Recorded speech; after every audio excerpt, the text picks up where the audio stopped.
आपने कॉन्स्टिट्यूशन की बात कही। हाल ही में एक्चुअली कल ही हुआ था कि एक कॉमेडियन जो हैं महाराष्ट्र में, उन्होंने संविधान को दिखाया और कहा इस संविधान से मुझे अभिव्यक्ति की आज़ादी मिलती है, मैं कुछ भी कह सकता हूँ। अभिव्यक्ति की आज़ादी कानून के दायरे में, संवैधानिक मूल्यों के दायरे में होना चाहिए और उसी दायरे में अभिव्यक्ति की स्वतंत्रता है। आपके अभिव्यक्ति की स्वतंत्रता किसी दूसरे पर व्यक्तिगत प्रहार करने के लिए नहीं हो सकती है। दुर्भाग्य है कि कुछ लोगों ने देश का चीरहरण करना, विभाजन की खाई को और चौड़ी करने के लिए इस अभिव्यक्ति की स्वतंत्रता को अपना जन्मसिद्ध अधिकार मान लिया है।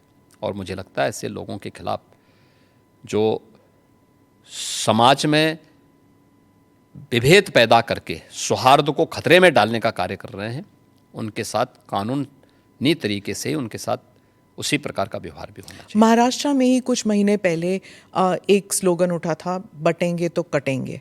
वो भी ऐसे ही विभाजनकारी स्लोगन ही था? विभाजनकारी नहीं था। आप मुझे बताइए, यह देश गुलाम क्यों हुआ? क्योंकि जातियों में विभाजित था। अगर उनको जोड़ने की बात की जा रही है कि वे बंटो मत, अच्छे के बारे में सोचो, विकास के बारे में सोचो, विरासत के बारे में सोचो। ये उछला नहीं था, ये यूपी से मैंने ही कहा था कि बटेंगे तो कटेंगे, एक रहेंगे तो सेफ रहेंगे। तो ये बात यहाँ से हमने कही थी और मुझे लगता है कि चीज़ें आगे बढ़ी, लेकिन इसमें बुराई आगे बढ़ी। इलेक्शन जीत गए आप? नहीं, इलेक्शन हम उससे कारण नहीं जीते। इलेक्शन के बहुत सारे कारण होते हैं। एक नारा इलेक्शन जीतने का कटने की बात जब होती है तो कैसे जुड़ने की बात? क्या बात करते हैं, क्यों नहीं जुड़ेंगे? जब कटने काटने की बात आप मुझे बताइए, इतिहास में करोड़ों हिंदू काटे नहीं गए क्या? तो फिर लाखों हिंदू कश्मीर में काटे नहीं गए क्या? काटे नहीं गए थे। तो इसीलिए हम उसको भूल क्यों जाते हैं? इतिहास वर्तमान का दर्पण होता है और भविष्य की कार्य योजना बनाने का एक माध्यम भी होता है। तो इसको खुरेद के इसलिए वर्तमान पीढ़ी भूल गई होगी तो उसको बताने का एक माध्यम है। और ये बताना पड़ेगा हमें, ये हमारा दायित्व भी है। पर ये खुरेदने से क्या दंगे वंगे नहीं होंगे? दंगे कैसे होंगे? फिर दंगाइयों का उपचार भी तो है।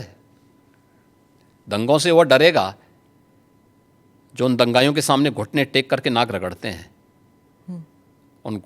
उनको घुटनों के बल चलने के लिए हम मजबूर कर लेते हैं और ठीक भी करते हैं उनको। ये जो आपका जो दबंग स्टाइल है, नहीं, दबंग स्टाइल नहीं, ये हमारी शराफत का स्टाइल है।